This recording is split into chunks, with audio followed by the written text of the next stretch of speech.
మహాశివరాత్రి వ్రతకథ. ఒకనాడు కైలాస పర్వత శిఖరముపై పార్వతీ పరమేశ్వరులు సుఖాసీనులయుండగా పార్వతి శివునితో అన్ని వ్రతములలోనూ ఉత్తమమగు వ్రతమును భక్తి ముక్తి ప్రదాయకమైన దానిని తెలుపమని కోరెను.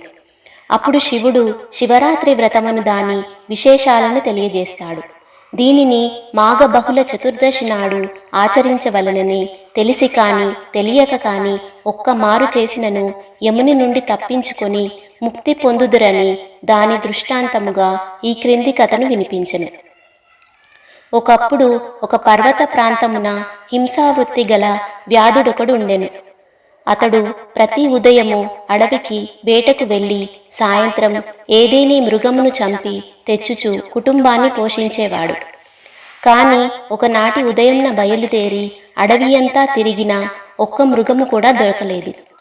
చీకటి పడుతున్న ఉత్త చేతులతో ఇంటికి వెళ్ళడానికి మనస్కరించక వెనుతిరిగెను. దారిలో అతనికొక తటాకము కనిపించెను.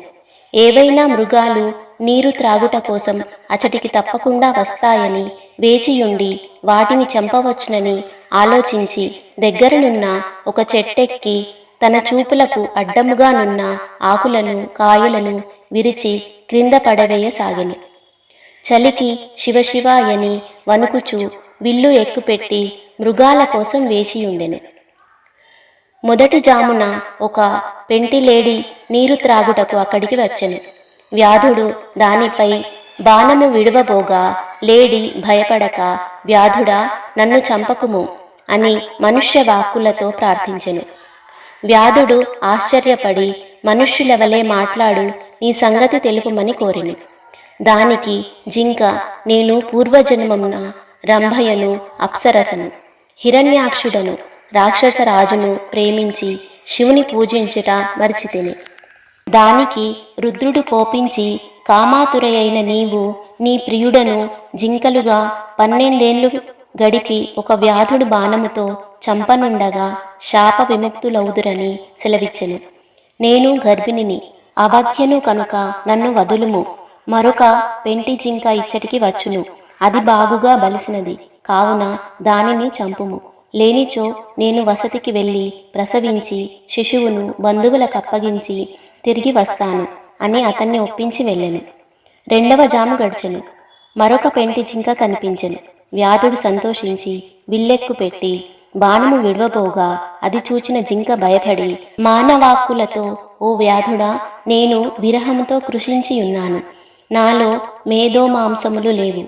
నేను మరణించిన నీ కుటుంబానికి సరిపోను.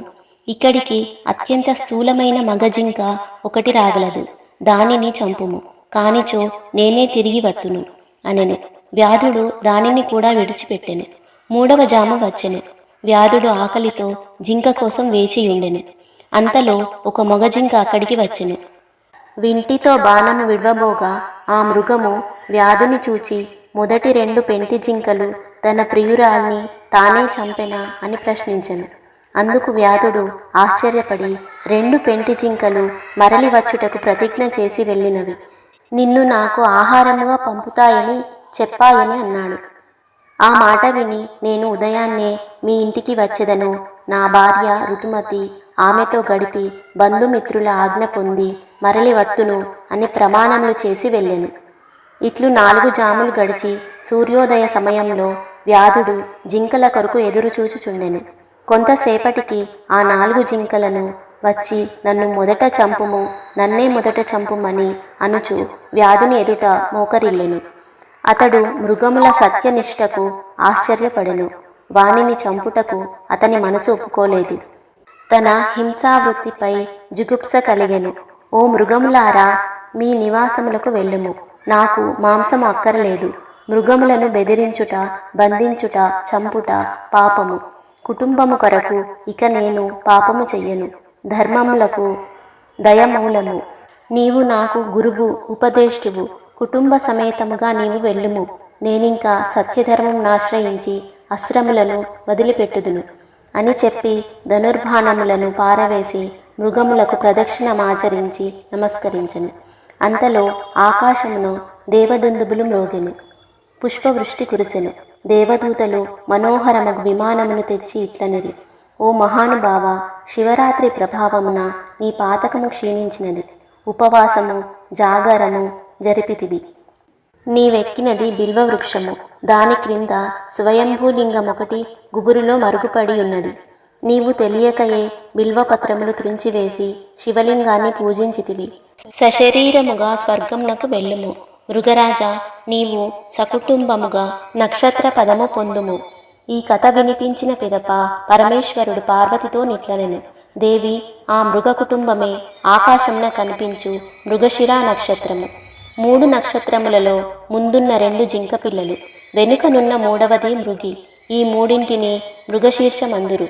దాని వెనుక నుండు నక్షత్రములలో ఉజ్వలమైనది లుప్తక నక్షత్రము.